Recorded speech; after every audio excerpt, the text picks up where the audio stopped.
तीसरी बात उन्होंने कही कि मैं जो कुछ भी अपनी पूजा में पाता हूँ उसका 16वां हिस्सा तुम्हारे पास पहले ही चला जाता है। इस प्रकार अनेक वरदान देने के बाद विराट ने, श्री कृष्ण ने उनको इस संसार में अवतरण लेने की अनुज्ञा दी।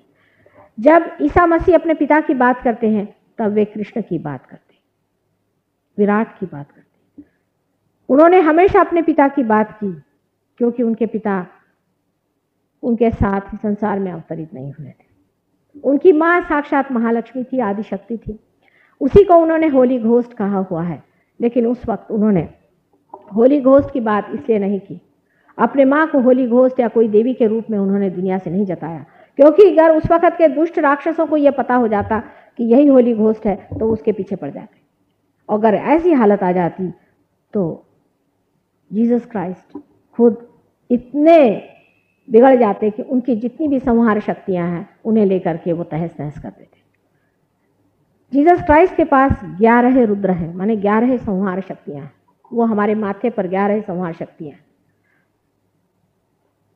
ये 11 संहार शक्तियां जब कल की अवतरण होगा, जिसके बारे में मैं कल बताने वाली हूँ, तब पूरी तरह से इस संसार का जो भी कुछ संहार का कार्य है वो करें। इनकी जो 11 संहार शक्तियां हैं ये हमारे माथे में बैठी हुई हैं। उसमें से एक शक्ति हनुमान जी की है और एक शक्ति भैरवनाथ जी की है, जिसे बाइबल में गैब्रियल और माइकल कहा जाता है। आप अगर अंग्रेजी में भी कहें तो भी आप उस शक्ति को जागरूक कर सकते हैं मंत्र में, या चाहे आप उसे हिंदी में कहें या संस्कृत में कहें तो भी वो शक्तियाँ आपके अंदर जागरूक हो सकती है। यानी आपकी जो राइट साइड पिंगला नाड़ी है, इस पे हनुमान शक्ति चलती है।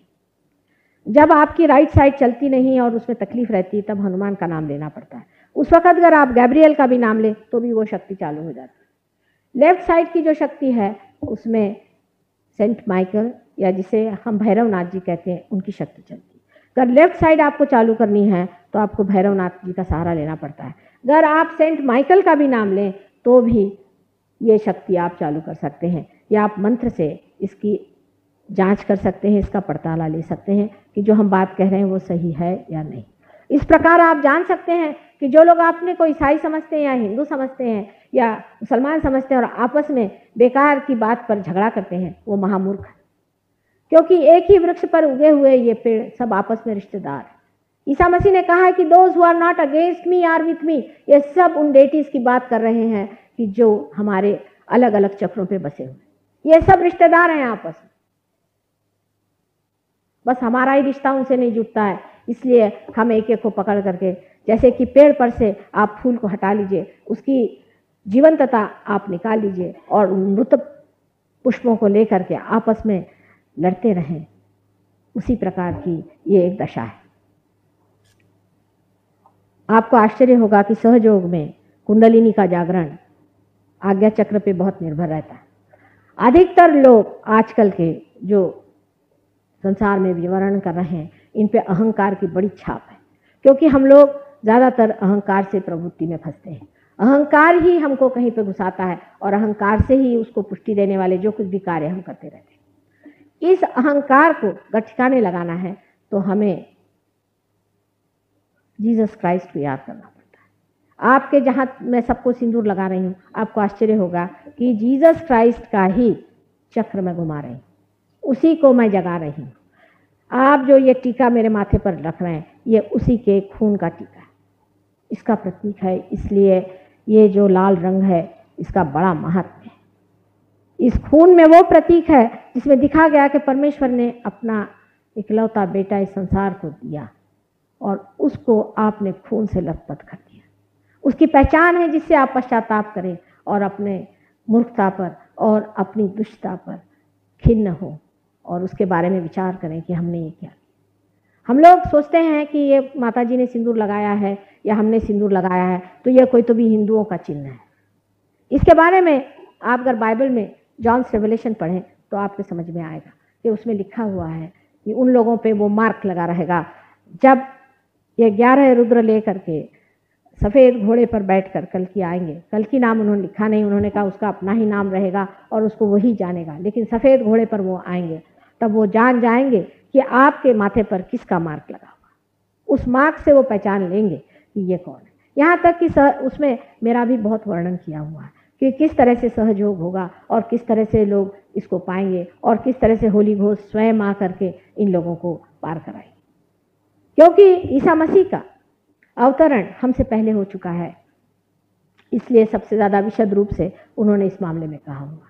जिस प्रकार मोहम्मद साहब ने कुंडलिनी की जागरण और दुष्ट शक्तियों से निवारण आदि पर बहुत ही विशद तरीके से समझाया है, उसकी क्रियाएं बताई हैं, उसी प्रकार ईसा मसीह ने बहुत ही सादगी तरीके से ये बताया हुआ है कि मनुष्य के आयुध क्या है। सबसे बड़ा आयुध मनुष्य का उनके हिसाब से क्षमा करना है। जो गणेश तत्व में परश के रूप में काम करता है, वो मनुष्य तत्व में आकर के क्षमा के रूप में काम करता है। क्षमा वास्तविकता एक बहुत ही बड़ा आयुध है जिससे मनुष्य अपने अहंकार से बच जाता है। जैसे कि आपको किसी ने बड़ा दुख दिया या आपका अपमान किया, आपको तकलीफ दी, आपको हानि हुई हो, तो आपका अहंकार उसमें दुखित हो जाता है। उस वक्त आप अगर उसके प्रति कोई भी ऐसी भावना मन में रखें या इस तरह से आप सोचें कि इस आदमी ने हमारे साथ ये ज्यादती की और रात दिन उसी के बारे में आप सोचते रहें, तो इस तरह के बेकार के चिंतन से आपको बहुत तकलीफ होगी और पूरी समय वो आदमी कार्यान्वित रहेगा। हालांकि वो इस चीज़ को भूल गया हो और उसका कोई भी असर आप पर न रहा हो, लेकिन आप उस बात को याद कर करके बार बार अपने को दुखी करते रहेंगे और उसके ही हाथों में खेलते रहेंगे। और जब हम कहते हैं कि सबको क्षमा कर दीजिए, सबको क्षमा करना ही मनुष्य का परम साधन है, तब हम करते भी क्या? ये भी एक बड़ा भारी असत्य है कि हम क्षमा करते हैं तो क्या करते हैं? एक मिथ है। क्या करते हैं? किसी को आपने कहा हमने क्षमा कर दिया, क्या किया आपने? कुछ नहीं किया। आपने अपने ही को बचा लिया है दूसरे के तकलीफ से और दूसरे के चिंतन से। जब तक आप उस आदमी का दुखदायी चिंतन करते रहेंगे, आप स्वयं दुखी रहेंगे। इसलिए क्षमा करना हमारा एक बड़ा ही सीधा सरल साधन है जिससे हम अपने को दूसरों के आतंकों से बचा लेते हैं। ये एक बड़ा भारी साधन ईसा मसीह ने दिया। ईसा मसीह के पास वो शक्तियां हैं, मैंने आपसे कहा कि जिसमें 11 रुद्र बसे हुए, लेकिन उन्होंने अपने को क्रॉस पे टांग लिया, क्रूस पे टांग लिया।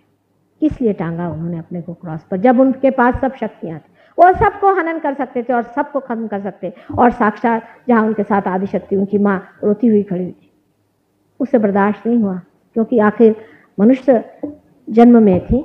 उसे बर्दाश्त नहीं हुआ कि सारी शक्तियां मेरे में निहित होते हुए भी मेरे बच्चे को इन लोग क्रॉस पे चढ़ा रहे और मुझे आज ये नाटक दिखाने के लिए यहाँ खड़ा होना है। वास्तविक बात यह है कि ऐसे लोग कोई ना दुख झेलते हैं ना कोई सुख में लपटते हैं। इनके लिए सारा खेल है और नाटक है, ये सिर्फ खेल खेलते हैं। और आकर के संसार में उन्होंने क्रॉस पे चढ़ के ये दिखाया कि कितने बड़े महामूर्ख लोग थे जिन्होंने उनको सूली पर चढ़ाया। इसीलिए वो गधे पे सवारी करते थे, और इसका मतलब यह है कि उनकी सवारी हमेशा गधे पे ही रही। इसका सीधा प्रत्यंतर यह है कि जब आप में सर में दर्द हो, बहुत ज़्यादा तकलीफ हो, पीड़ा हो, तब आप ये कहें कि हमने सबको क्षमा कर दिया। आप कोई दवा मत लीजिए, कोई आप उस पर इलाज मत करिए, सिर्फ आप करिए कि सब दुनिया के जितने भी लोग हैं जिन्होंने हमें सताया या जिस आज तक सताते रहे, सबको हमने क्षमा कर दिया। आप देखिए आपका सर दर्द चला जाए। विशेषकर सहयोगी जो कि इस कुंडलिनी शक्ति से प्रज्वलित है, उनके लिए तो इतने जल्दी काम होता है क्योंकि आपके अंदर क्षमा स्वरूप जो ईसा मसीह है वो जागृत हो गए। अब देखिए कि इनकी जो जगह है आज्ञा चक्र पे है। आज्ञा चक्र हमारे अंदर जो ऑप्टिक चाइज्मा है, जहां हमारी आंखों की दोनों नर्व्स क्रॉस करती हैं, उस जगह बीचों बीच एक पॉइंट है। अभी इतना सूक्ष्म है कि डॉक्टर लोग इसे नहीं देख सकते, लेकिन वहां पर एक बड़ा ही सूक्ष्म सा दरवाजा है। इसीलिए उन्होंने कहा था कि आई एम द डोर। ये इतना अति सूक्ष्म दरवाजा है कि इससे अंदर से गुजरने के लिए ईसा मसीह जैसे व्यक्ति को इस संसार में आकर के गुजरना पड़ा, क्योंकि हमारे अहंकार की वजह से हमने उनको मारा, क्योंकि हम बर्दाश्त नहीं कर पाए कि कोई इंसान भगवान बन के कैसे आया है, कोई इंसान बन करके कहता है कि मैं भगवान हूं। ये मनुष्य बर्दाश्त नहीं कर पाता है और इसीलिए उसने उसको मारा था। उन्होंने कौन सी बुराई की थी? उन्होंने दुनिया भर के लोगों को अच्छा किया, दुनिया भर को अच्छी बातें सिखाई, सबको सिखाया कि तुम कायदे से चलो। सभी सहजियों से विनती है, हमारे इस चैनल को सब्सक्राइब करके सहज को फैलाने में हमारी मदद करें। जय श्री माता जी।